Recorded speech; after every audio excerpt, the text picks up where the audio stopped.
Un saludo fraterno para todas y todos. Para este domingo del tiempo ordinario, la Iglesia nos propone la lectura del Evangelio de Juan en el capítulo 1, versículos del 35 al 42. Vamos a hacer la lectura del pasaje. Tengo la traducción de Jerusalén y vamos a hacerla allí. Dice: al día siguiente, Juan se encontraba de nuevo allí con dos de sus discípulos. Fijándose en Jesús que pasaba, dice: he ahí el Cordero de Dios. Los dos discípulos lo oyeron hablar así y siguieron a Jesús. Jesús se volvió y al ver que le seguían les dice: ¿qué buscáis? Ellos le respondieron: Rabí, que quiere decir maestro, ¿dónde vives? Les respondió: venid y lo veréis. Fueron pues, vieron dónde vivía y se quedaron con él aquel día. Era más o menos la hora 10. Andrés, el hermano de Simón Pedro, era uno de los dos que había oído a Juan y habían seguido a Jesús.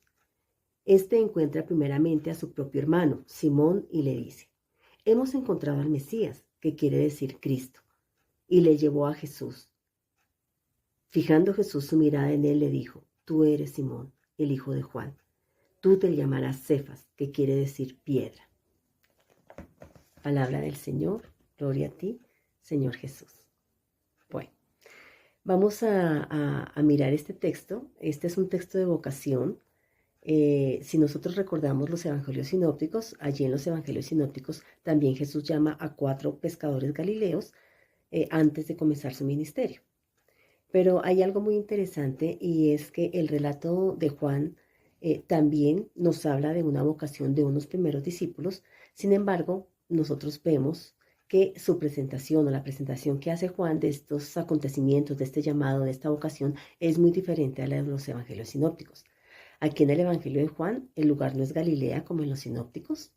Estos primeros discípulos no son llamados como en los sinópticos, que ellos son pescadores, están pescando en ese momento. Jesús se acerca, los llama y les dice: venid en pos de mí y os haré pescadores de hombres. Aquí en Juan no se encuentra eso. O sea, no hay discípulos que son llamados por Jesús. Tampoco se les dice: venid en pos de mí y los haré pescadores de hombres, tampoco. Sino vamos a ver, la dinámica es diferente.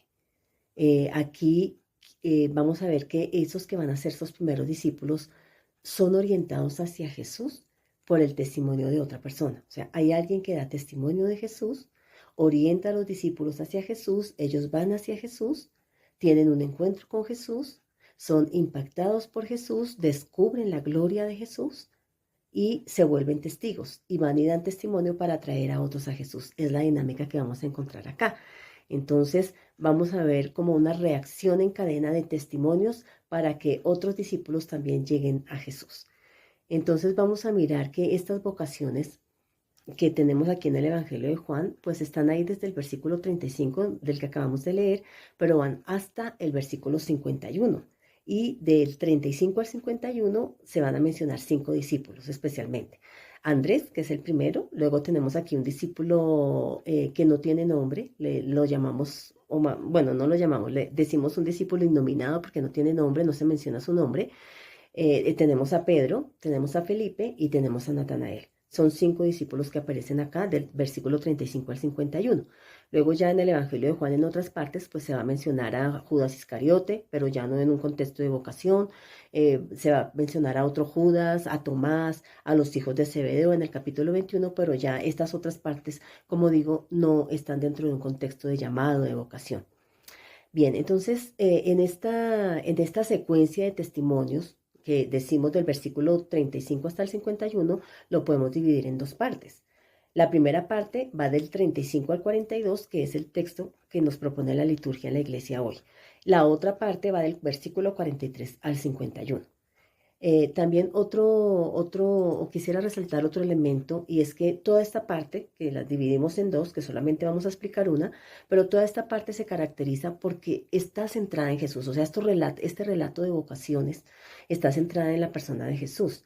¿Por qué lo sabemos? Porque Juan nos presenta en este relato una cristología muy rica. En este relato de vocación, los discípulos van a dirigirse a Jesús con títulos cristológicos que vamos a ir viendo cómo lo llaman sus discípulos. Entonces, entremos ya a nuestra primera parte, que va del versículo 35 al 42. También es importante resaltar que vamos a mirar unos verbos en griego son importantes en Juan. En Juan, los verbos tienen connotaciones teológicas supremamente importantes. Entonces, tenemos que ir resaltando esas partecitas de griego que nos van a ayudar a ir un poquito más al fondo, pues, de lo que el relato nos muestra.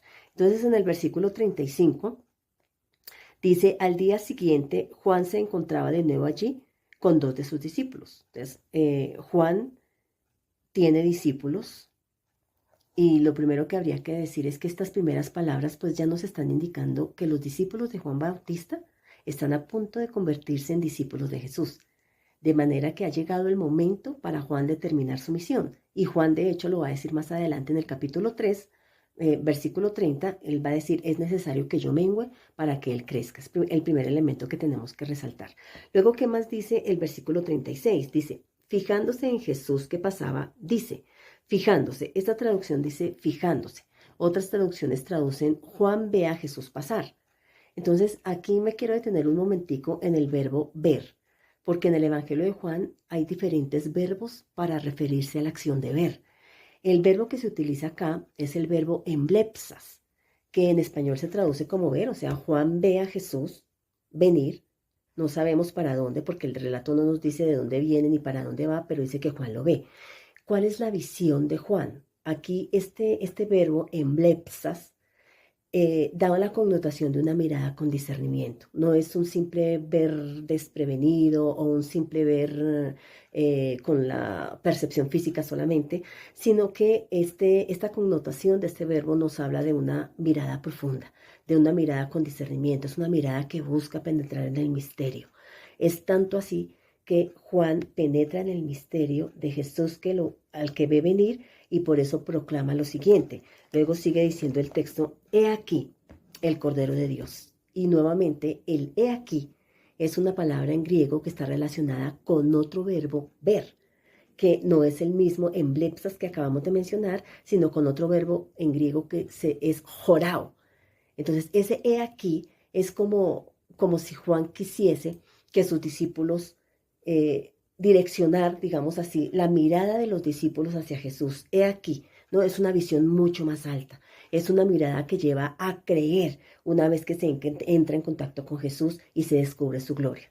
Es como si Juan, repito, quisiera que sus discípulos, así como él ha tenido una experiencia, porque él ya ha testificado, de hecho, en los versículos 19 al 34 del mismo capítulo 1, ya Juan ha dado un testimonio de Jesús, un testimonio de revelación, y allí también ha dicho, este es el Cordero de Dios que quita el pecado del mundo. Hay un testimonio de revelación, él ya ha tenido una experiencia, y por esa experiencia él quiere que sus discípulos también tengan la experiencia y les direcciona. Aquí, si nosotros nos damos cuenta, en el versículo 36 ya no repite el Cordero de Dios que quita el pecado del mundo, porque aquí ya no estamos en contexto de revelación, aquí estamos en un contexto de testimonio para que otros sigan, de manera que aquí esta expresión, el Cordero de Dios, se concentra más bien o quiere concentrar la atención en aquel que trae la salvación, es direccionar la visión de los discípulos. Y entonces luego dice el versículo 37, los dos discípulos le oyeron hablar así y siguieron a Jesús. O sea, estos dos discípulos oyen el testimonio y siguen a Jesús. Aquí es importante resaltar algo, y es que el tema del seguimiento se va a repetir muchas veces aquí en estos relatos de vocación. Aparece 4 veces. Aparece en el versículo 37, aparece en el versículo 38, aparece en el versículo 40 y aparece en el versículo 43, que no es parte de nuestra pericopa, pero sí es parte de estos relatos de vocación, como decíamos, que van hasta el versículo 51. Pero en Juan, este seguimiento o el seguimiento es mucho más que ir detrás de alguien, que eso lo hacían los discípulos con los rabís, ¿no? Iban detrás del maestro, físicamente hablando, no detrás. Pero aquí tiene una connotación, una carga teológica muy importante porque es más que eso. Significa, si me permiten de manera general, significa una entrega personal. Significa un configurar la vida con la vida del maestro. Significa permanecer en el maestro, que el permanecer en Juan es entrar en comunión con el maestro. El permanecer recordamos que en Juan capítulo 15 también se habla de la vid, el que permanece en la vid, es decir, el que está en comunión con el Hijo, entonces entra en comunión con el Padre. Hay una comunión, hay una inhabitación de Jesús en el creyente. Y entonces al haber una inhabitación de Jesús en el creyente ama como Jesús ama, con el amor de Jesús. Hace lo que hace Jesús, conoce a Jesús en profundidad, se adhiere a Él, es decir, entra en seguimiento, se adhiere, cree en Jesús. ¿Por qué? Porque le ha visto con una visión en profundidad, que se ha llegado a comprender quién es Jesús y se ha descubierto su gloria. Es muy propio del Evangelio de Juan. Entonces, el seguimiento en el Evangelio de Juan tiene todas estas implicaciones. Entonces, todos estos verbos de ver, de creer, de conocer, de permanecer, es una cantidad de verbos que tienen toda esa connotación de seguimiento, de hacerse discípulo del Señor, ¿no? Entonces, ellos escuchan el testimonio de Juan, y recordemos cómo ha sido el testimonio de Juan, ¿no? Con una visión, he aquí, con una visión profunda, direcciona la visión hacia aquel Cordero que viene y que es el que trae la salvación. Ese testimonio lo han escuchado, escuchan y siguen a Jesús. Pero hay algo interesante aquí en el versículo 38, porque en el versículo 38 Jesús dice, Jesús se volvió y al ver que le seguían les dice, ¿qué buscáis? Esta pregunta es importantísima. Y es importantísima porque al iniciar ese proceso de seguimiento de los discípulos, es Jesús quien toma la iniciativa. Esta pregunta nos muestra que es Jesús el que toma la iniciativa, porque da la vuelta y dirige su palabra. Es una pregunta para quien está dispuesto a seguirle, pero es una pregunta que va más allá de un simple indagar por los motivos. O sea, ¿cuáles son los motivos por los cuales ustedes me siguen? Va mucho más allá.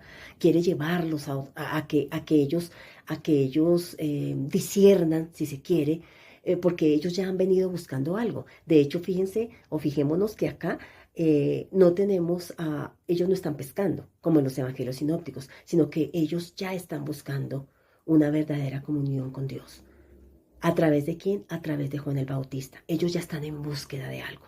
Y entonces esa pregunta va por ese lado, apunta a esa necesidad que tienen los discípulos de volverse a Dios para vivir en su comunión. Entonces la pregunta es mucho más allá.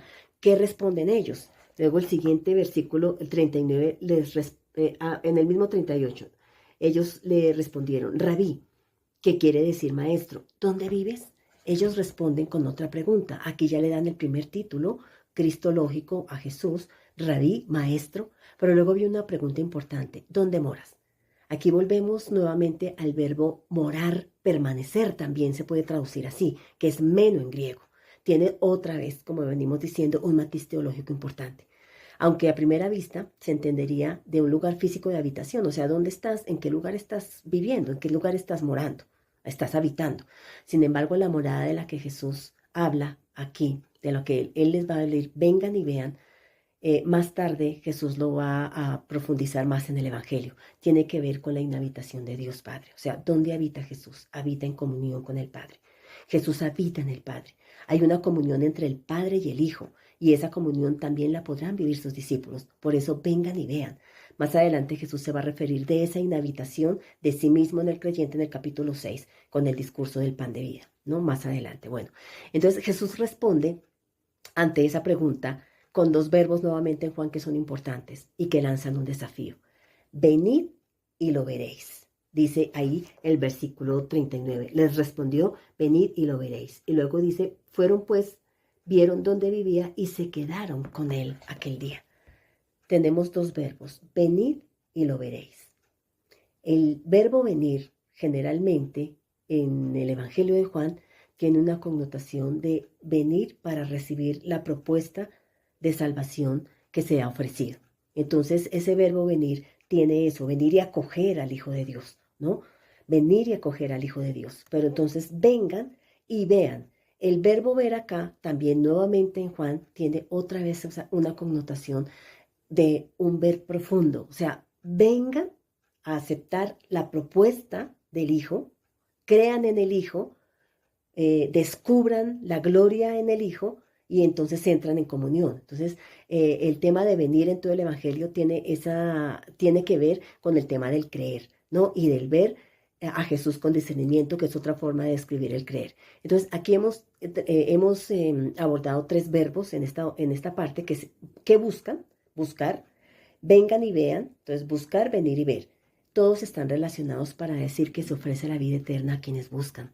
Vienen a Jesús, lo ven y creen, y entran a morar en la comunión del Hijo y del Padre. Esta experiencia de estos primeros discípulos, que es Andrés y un discípulo que no se sabe cuál es el nombre, les ha dado un conocimiento profundo de Jesús, de manera que les lleva a dar testimonio para que otros vengan a Jesús. Por eso, en los siguientes versículos, luego dice que Andrés encuentra a su hermano Pedro y le dice, otro título cristológico, hemos encontrado al Mesías. Y el narrador explica que significa el Cristo, es decir, el ungido. Otro título que le designa a Jesús, el ungido que Israel estaba esperando. Andrés conduce a Pedro ante Jesús. Y luego Jesús mira a Pedro. ¿Con qué verbo lo mira? En griego, con emblepsas. De la misma manera en como Juan miró a Jesús venir con discernimiento, Jesús mira a Pedro con una mirada profunda. Y aparentemente sin ningún motivo, porque este relato no dice, le da un nombre, Kefas, y le anuncia cuál será su misión. Aquí no desarrolla más. Pero en el capítulo 21 del Evangelio de Juan, Jesús va a tener un diálogo con Pedro y le va a decir de qué se trata su misión. Es interesante, ¿no? Pero luego la cuestión no para ahí, porque luego Andrés, que ha llevado a Pedro, a Jesús, ahora Andrés nuevamente encuentra a otro, a Felipe, y lo lleva a Jesús. Y Jesús a él sí le dice, sígueme. Pero ahora Felipe ha tenido, en esa connotación de seguimiento de la que hemos hablado, Felipe ha tenido un encuentro con Jesús, y ahora Felipe encuentra a Natanael. ¿Y qué le dice? Hemos encontrado a aquel de quien Moisés escribió en la ley. O sea, Natanael tiene un encuentro con Jesús y le llama Rabí. Y no solamente le dice Rabí, le dice, tú eres el Hijo de Dios, tú eres el Rey de Israel. Otros 3 títulos cristológicos. Hemos encontrado a aquel de quien Moisés escribió en la ley, tú eres el Hijo de Dios y tú eres el Rey de Israel. Todos estos títulos que los discípulos le han dado a Jesús muestran, como dijimos al principio, una cristología alta y rica. En este relato, Juan nos presenta, en esta perícopa de los versículos 35 al 42, nos presenta un paradigma de la vocación cristiana. Cada día se produce una profundización en el conocimiento de Jesús. Y este proceso va a alcanzar su clímax en el capítulo 2, versículo 11. ¿Por qué? Porque recordemos que en el capítulo 2 se nos narra el relato del milagro en las bodas de Caná, que Juan dice es el primer signo realizado por Jesús. ¿Y qué va a decir allí? Allí dice Juan, o el narrador, que sus discípulos, al ver el signo que Jesús realizó, vieron su gloria y creyeron en él. Entonces Juan se ha servido de este relato de vocación para resumir lo que significa la condición de discípulo en su pleno desarrollo. Una vez que se llega a la comprensión de quién es Jesús, se da testimonio de él para que otros vengan a Jesús. El relato entonces nos invita a profundizar en el conocimiento de aquel a quien seguimos. También hoy nosotros, no solamente sus primeros discípulos, pero hoy nosotros. Nos está invitando también a profundizar en ese conocimiento de quién es Jesús. Pero no solamente quedarnos ahí, tener la experiencia de comunión con Él. Y al tener experiencia de comunión con Él, tendremos experiencia de comunión con el Padre. Pero no solamente queda allí, sino también nos invitan a prolongar sobre su misión. El gozo que se da ante el conocimiento del Hijo de Dios debe llevarnos a testificar a otros, con la expresión que también se repite en la boca de los discípulos. Lo hemos encontrado. Un feliz domingo para todas y para todos.